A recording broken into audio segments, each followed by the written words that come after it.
quarterback did some good things at the end of the year last year. Just kind of what's your scouting report on their offense? Well, he's got a year under his belt in the system, and he's comfortable there. That's one of the biggest thing that is glaring in the film study towards the end there. But all year they've been productive, and that's one of the things that we got to make sure that we're sound in what we do. Really, it doesn't matter. We got to make sure that we're executing our game plan. But those guys, they've been working hard, and you can totally see the regression throughout the year. They were hit by a couple of injuries here and there throughout the season, but everybody that was plugged in there, they stepped up and played. So it'll be a great game for us. Did you feel like your guys took another step during fall camp, and kind of what's the next evolution of your defense? When we had sat down at the end of the year, it was more of the self-evaluation, self-scouting, to find out really where we're at and moving forward. And the one thing that was glaring was we had to get a little bit more confident in what we do in the scheme and the techniques that we play by position. And the one thing that we harped on was playing hard, playing together. And those things, the guys, to their credit, they've stepped up and they worked hard. And coming into a fall camp, they look different, they think differently. But again, it makes it more conducive for us to continue to push and demand a little bit more. And that's what's been taking place. How do you feel about your depth? Who are some guys that you gained confidence in over the course of this month?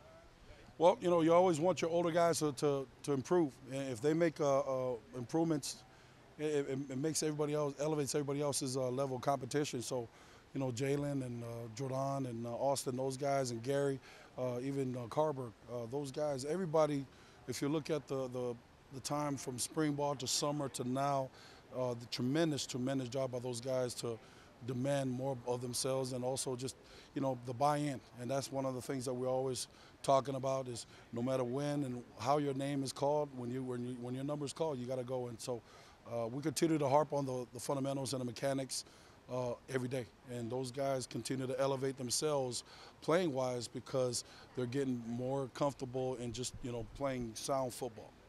You were able to get a look at Popo, and I think you liked what you saw early in camp. Was he able to sustain that through the month?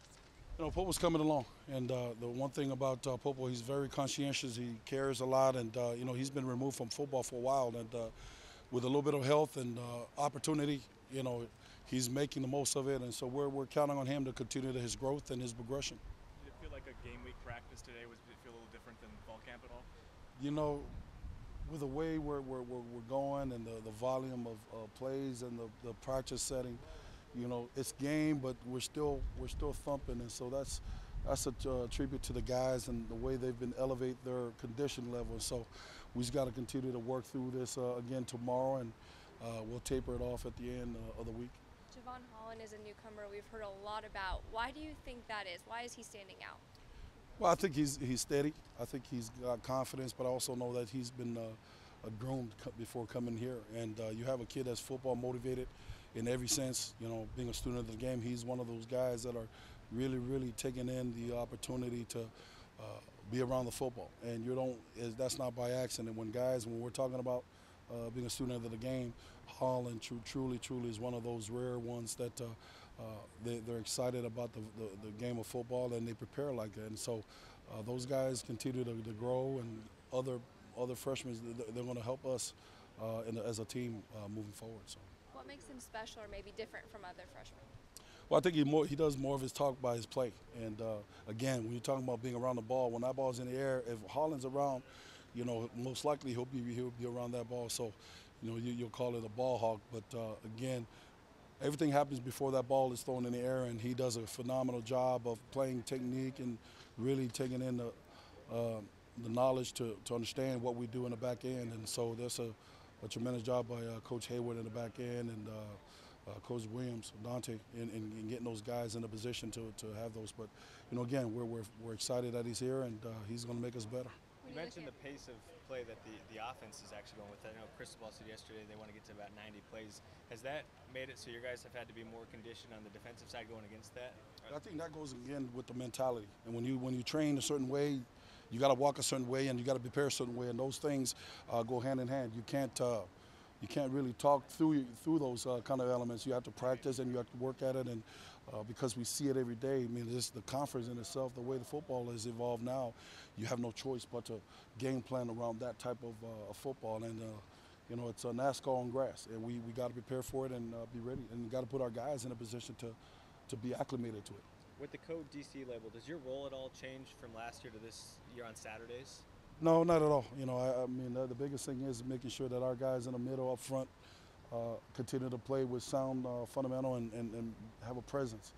You know, title's title. We all got to understand that we have a responsibility of making sure that all the guys are talking the same talk and walking the same way. And, you know, it allows you to give an opinion. But again, when we throw the film on, that's what matters to all of us. Either our guys are getting it done or we're on. So that goes back to, you know, by positions, we have to make sure that, you know, we are continually to develop and evaluate our guys in that regard. But no, it's been fun to kind of collaborate over the game plan and how we assess certain things, and we'll continue to do those things. When you look at Bowling Green, what stands out to you? Specifically Scott Miller, maybe?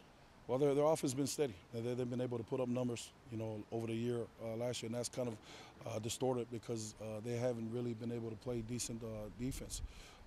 But they got a lot of guys coming back, and those guys had a tremendous offseason from it sounds like. And so, you know, we're looking forward to the opportunity. Our guys are going to be excited for a chance to see where we're at, and we're going to find out soon. A lot of oars on the opening depth chart, but your group I don't think had any oars. Does it feel like the pecking order is pretty set on the defensive line right now?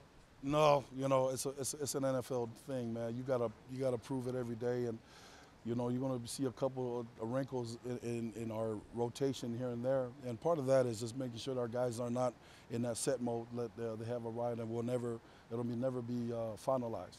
We'll continue to evaluate and show the film to the guys, and guys that do it right on a consistent basis, guys are going to get the opportunity to play in whatever capacity that may be. And so it just puts us in a position to be able to elevate our play, and that's got to happen. And it's been like that when I got here. And so tremendous job by everybody, but we got a long ways away to go. There's a lot of true sophomores on the defensive depth chart. Was it just that they came in at a good time when there was a lot of opportunities for true freshmen to play last year? Or is there something about that group that's been a little special? A little bit of both. Opportunity meets preparation. And those guys, you know, again, when we're recruiting a certain type of character, a certain type of prospect, and it's got to fit our mold, but also they got to be realistic about how badly they want it. And certain Power 5 schools, certain university presents different opportunity with us. It was exactly what we had visited with those guys about, opportunity, and now you're seeing the immediate impact they're making, and that's going to continue for us. For us to be able to take that next level of progress, we have to get those premium type of players that are truly looking for an opportunity and not just be enamored by the process of recruiting. Right. So we're excited for those guys, and we'll continue to mold and find ways to get them prepared for that next season of play. From a defensive perspective, how would you describe Oregon's power, offense, tempo that you guys have going on? Shane Lemieux described it as nasty. I think we've kind of put some bulk on it, some muscle.